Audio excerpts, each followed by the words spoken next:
Welcome back to the corner of Main and Gervais. We are joined by a very special guest this afternoon. Thank you for being with us.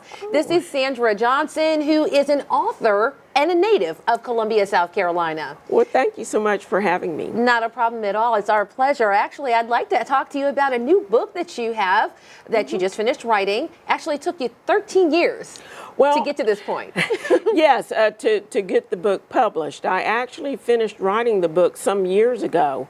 And it's called Flowers for the Living, and had no idea when I finished the book and in the years that it took me to find a publisher for it, how real life events would be mirrored in this book of fiction. And when I say real life events, particularly in Ferguson, Missouri, because in my book, it's a African American teenager who, in a racially charged small southern town, forces a white cop to shoot him to death, and a riot breaks out.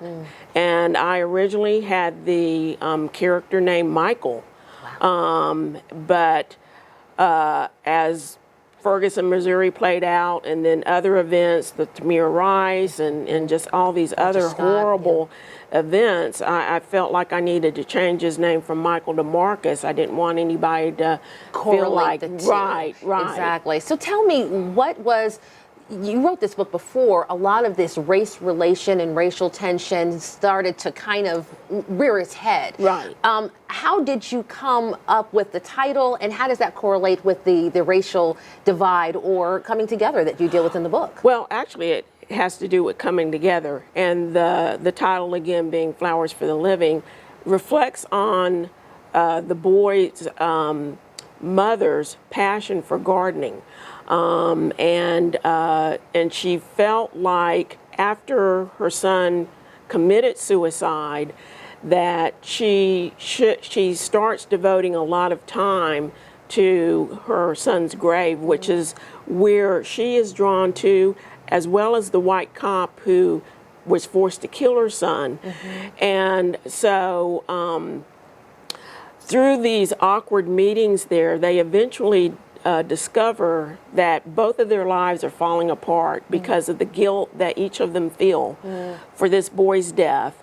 And they have to help each other. They have to cross racial lines to help each other to realize that neither of them are to blame, that this was just a horrible tragedy.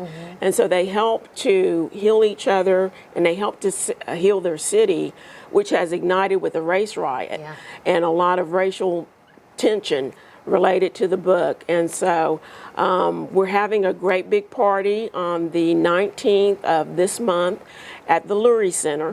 Which you do a little bit of excerpts, a little reading. Right. I'll be reading excerpts from the book. It will start at 6 o'clock. It's free, open to the public. We'll be having, it's a catered event, and proceeds from book sales will benefit the library.